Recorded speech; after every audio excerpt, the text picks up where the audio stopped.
Gold, trusted gold buyers. మీరు తాకట్టు పెట్టిన బంగారాన్ని విడిపించి ఈ రోజు ఉన్న మార్కెట్ ధరకు కొనబడను. ఆ సినిమా పోయినా అన్నా ఆ డైరెక్టరే బ్లేమే తీసుకోవాలి. సో కాబట్టి నేను చేసే ఒక దీనివల్ల అతని కెరీర్ నేను రిస్క్లో పడేయకూడదు. మేబీ నాది రైట్ ఉండొచ్చు, అతని రాంగ్ ఉండొచ్చు, అతన్నే తీసుకొని ఆ క్రెడిట్.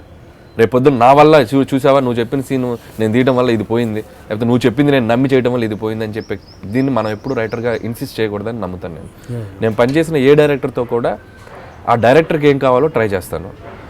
దాంట్లో ఏది ఎంతవరకు బాగుంటుందో బ్యాలెన్స్ చేయగలం అది నేను ట్రై చేస్తాను. సో నేను రైటర్గా ఉన్న అన్ని సినిమాలకి నేను అలాగే వర్క్ చేశాను. ఇన్ఫ్యాక్ట్ నేను డైరెక్టర్గా అయ్యాక కూడా వన్స్ స్పాట్కి వెళ్ళే ముందు వరకే రైటర్ని. అక్కడికి వెళ్తే స్పాట్కి వెళ్తే నిర్దాక్షిణ్యంగా ఆ సీన్ లెంత్లు ఉన్నా తీసేయాలన్నా పంచులు మార్చాలన్నా యాజ్ ఎ డైరెక్టర్గా నేను అల్లబట్టి తీసుకుని వెళ్ళిపోతాను. ఓకే ఓకే ఓకే ఓకే అంటే మీరు రాసింది ఓకే, వాళ్ళ ఇష్టం తగ్గట్టు తీయండి అన్న మీ ఉద్దేశం మంచిదే ఓకే. బట్ ఎంత తీసినా ఆ సినిమా హిట్ ఫ్లాప్తో సంబంధం లేకుండా మీకంటే ఒక టేస్ట్ ఉంటుంది, అరే ఇది ఇంకా ఇలా తీసుంటే బాగుండేది అని మీ మనసుకు అయితే ఒకటి అనిపిస్తుంటుంది. అలా ఎప్పుడైనా అనిపించిందా అని అంటున్నాను నేను. నేను హ్యాపీగా అనే సినిమా చేశాను వరుణ్ సందేశ్తో. సో బేసిక్గా దానికి తమిళ్ డైరెక్టర్ శరణ్ అని చేశాడు. Okay okay. సో మేబీ బేసిక్గా అతను తమిళ్ డైరెక్టర్ అవటం వల్ల నేను దాంట్లో కొంచెం కామెడీ టైమింగ్ ఒక టైప్ రాశాను. సో ఆ సినిమా మేబీ ఇంకొంచెం బెటర్గా వర్క్ అయి ఉండొచ్చేమో నా ఫీలింగ్. దానికి ఏంటి డైలాగ్స్? దానికి డైలాగ్ రైటర్గా వర్క్ చేశాను. అది ఎవరికి తెలియదు, 2010లో వచ్చింది అది హ్యాపీ కానీ. సో అది ఆడలేదు యాక్చువల్గా సినిమా.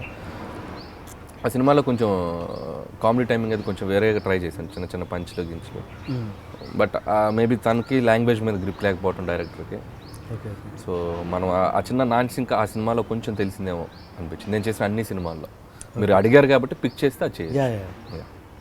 ఓకే అంటే నేను ఏదేంటంటే అలా అక్కడ కిల్ అయిన సీన్స్ ఏవైనా మళ్ళీ రీప్రొడ్యూస్ చేసిన సందర్భాలు ఉన్నాయా? మళ్ళీ మీ రైటింగ్లో నెక్స్ట్ సినిమాలో మీరు డైరెక్షన్ చేస్తున్నప్పుడు అట్లా అంటే నేను డైలాగ్ టైం అక్కడ ఫెయిల్ అయిన సీన్ ఏదో మళ్ళీ దాన్ని కొంచెం రిపేర్ చేసి మన డైరెక్షన్ అంటారా? ఆ ఛాన్స్ ఎప్పుడు రాలేదండి. ఎందుకంటే నేను చేసిన సినిమాలన్నీ జోనర్స్ వేరు, నేను చేస్తున్న సినిమాలు కూడా వేరే. అంటే ఒకటే టైప్ ఆఫ్ ఫిల్మ్ నేను ఎక్కడ చేయలేదు. నేను రైటింగ్ చేసిన సినిమా జోనర్లో అదే జోనర్లో నేను చేస్తుంటే మేబీ అది మీరు అడిగిన దానికి లింక్ దొరుకుండేది. బట్ ఎక్కడ కూడా ఆ సిమిలర్ సినిమా నేను చేయలేకపోయాను. Okay okay. ఆ ఛాన్స్ ఎక్కడ రాలా. బట్ మేబీ ఒకటి ఆగడు సినిమాకి సెకండ్ హాఫ్ మీద చిన్న డిస్కషన్ జరిగింది వైట్ల గారితో. నేను అప్పుడు పటాస్ సినిమా జరుగుతుండేది నాది. నేను Pataas type of second half వెళ్దామా అని చెప్దాం అనుకొని నేను ప్రిపేర్ అయ్యాను అప్పుడు సెకండ్ హాఫ్ మీరు ఆగడు చూస్తే అది ఎంటర్టైన్మెంట్ వేలో వెళ్ళింది. మీకు పటాస్ సెకండ్ హాఫ్ చూస్తే ఎమోషనల్ అండ్ హీరోయిజంతో వెళ్ళింది.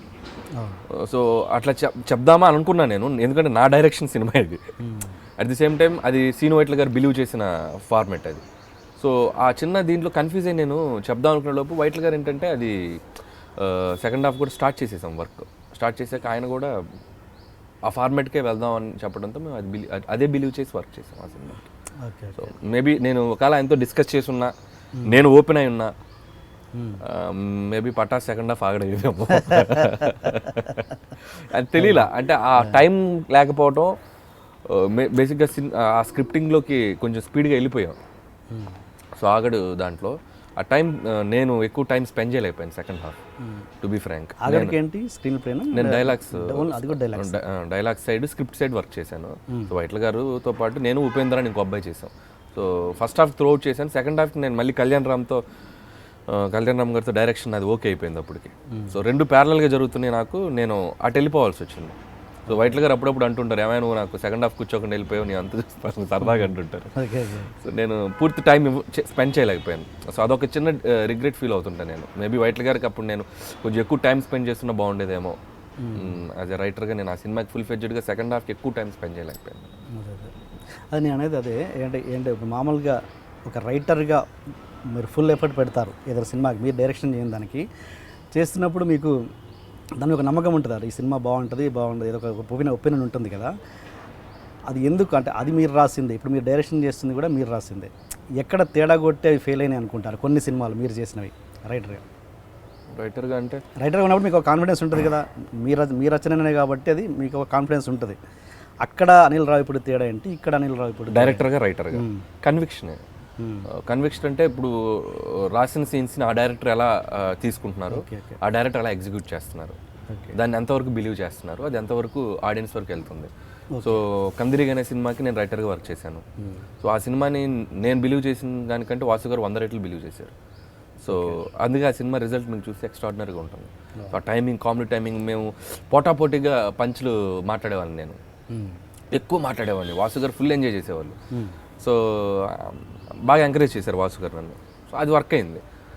అదే మీరు ఇంకో సినిమాకి వస్తే మసాలా సినిమా, దానికి డైలాగ్స్ రాశాను నేను, మరి అది వర్క్ కాలేదు. దాని యాజ్ ఇట్ ఈజ్ మేము హిందీ దాని ప్రకారం వెళ్ళిపోయాం. మేము దాన్ని ఏదైనా తెలుగు నేటివిటీకి మార్చున్నా, ఇంకొన్ని చేంజెస్ చేసున్నా, ఇప్పుడు రామ్ది చిన్న ఆ యాంగిల్ చేశారు దాంట్లో. సో అట్లా ఏదైనా కొంచెం మేము లిబర్టీ తీసుకొని చేస్తున్నా మేబీ వేరేలా ఉండేదేమో. సో అది రీమేక్ కాబట్టి బోల్ బచ్చన్ యాజ్ ఇట్ ఈజ్ వెళ్ళాం. సో డైలాగ్ టు డైలాగ్ కొన్ని నేను ఇంగ్లీష్ డైలాగ్స్ మాత్రమే ఎక్స్పెరిమెంట్ చేయగలిగాను. నేను వెంకటేష్ గారు మాట్లాడే ఇంగ్లీష్ డైలాగ్స్ మాత్రమే మార్చగలిగాను. మిగతా కొంచెం 80% ఆ కంటెంట్నే ఫాలో అయ్యాను. సో అక్కడ అది చేస్తున్నప్పుడు అండర్ ప్రొడక్షన్లో ఉన్నప్పుడు ఎలా అనిపించేది, ఆ సినిమా మీద కాన్ఫిడెన్స్ నడుస్తుందనే ఉందా లేకపోతే? అంటే వెంకటేష్ గారిది ఎంటర్టైన్మెంట్ టైమింగ్, రామ్ది ఇప్పుడు ఎలా ఉంటుందంటే ఒక స్టేజ్కి వచ్చేసరికి చేసేటప్పుడు నమ్మి చేస్తాం, ఇది ఆడితే బాగుండనే పని చేస్తాం. ఇది ఆడదు అనేది మన జడ్జిమెంట్ అనేది బిగినింగ్లో తెలుస్తుంది, ఆ కథ విన్నప్పుడు, ఆ సినిమా చూసినప్పుడు. లేదంటే ఎండ్ ఆడియన్స్ వచ్చాక తెలుసు, సినిమా మొత్తం చూశాక తెలుస్తుంది. వర్క్ చేసే ప్రాసెస్లో మనకు తెలియదు.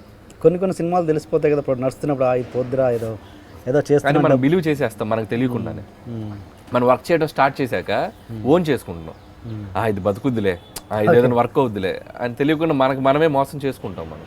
లేకపోతే అందరూ 100% సక్సెస్ రేట్ ఉంటుందిగా, ఎందుకు 100లో 20 హిట్లు 15 హిట్లు ఉంటుంది. సో డెఫినెట్గా మనం ఇది బాగుంటుందని తెలిసాక ఎక్కడో చోట దాన్ని ఓన్ చేసుకొని ఇది బాగుంటుందని నమ్మి, అరే భలే ఉంటుందని నమ్మి మనమే ఇది వెళ్ళిపోతాం. మళ్ళీ ఫైనల్గా అరే మనం ఫస్ట్ అనుకున్నాం అదే కరెక్ట్ అనిపిస్తుంది. సో ఆ ప్రాసెస్లో తెలియకుండా బిలీవ్ చేసేస్తాం మనం. యాక్చువల్గా నాకు మసాలా సినిమా సురేష్ బాబు గారు ఫోన్ చేసి నన్ను డైరెక్ట్ చేయమన్నారు. ఆ సినిమా రీమేక్ ఇద్దరు వెంకటేష్ డైరెక్టర్ మసాలా విజయ్ భాస్కర్ గారు చేశారు. విజయ్ భాస్కర్. సో ఆ సినిమా చేయమనగానే ఫస్ట్ అటెంప్ట్ అయ్యాను నేను. సో వెంకటేష్ గారు, రామ్ అప్పుడు మల్టీ స్టార్, ఆ రోజుల్లో మల్టీ స్టార్ బాగుంటుందేమో అని చెప్పి బోల్ బచ్చన్ చూశాను నేను. బోల్ బచ్చన్ చూశాక నాకు అనిపించింది ఏంటంటే నా ఫస్ట్ ఫిల్మ్ డెబ్యూ, నేను అలాంటి కంటెంట్ వెళ్ళకూడదని నేను ఫిక్స్ అయ్యాను. అంటే కామెడీ ఇది చెయ్యాలి, బట్ నాకేంటంటే ఒక యాక్షన్ టింజ్తో వెళ్దాం అనేది నా కోరిక. ఈ విషయం విజయ్ భాస్కర్ గారు తెలుసా మిమ్మల్ని అప్రోచ్ అయ్యారని? అంటే తెలిసి ఉండకపోవచ్చు మేబీ. నాకు సురేష్ బాబు గారు పర్సనల్గా కాల్ చేసి మాట్లాడారు. రవికిషోర్ గారికి తెలుసు అనుకుంటా. సో మ్యాక్స్ అప్పుడు ఆ తర్వాత ఇక భాస్కర్ గారిని అప్రోచ్ అయ్యాక నేను రవికిషోర్ గారు నాకు బాగా యాక్సెస్. ఆయనకంటే ముందు మిమ్మల్ని అడిగారు? ఆయనకంటే ముందు, విజయ్ భాస్కర్ గారు రాక ముందు. ఆ తర్వాత భాస్కర్ గారు హ్యాండ్ ఓవర్ చేసుకున్నారు. ఓకే.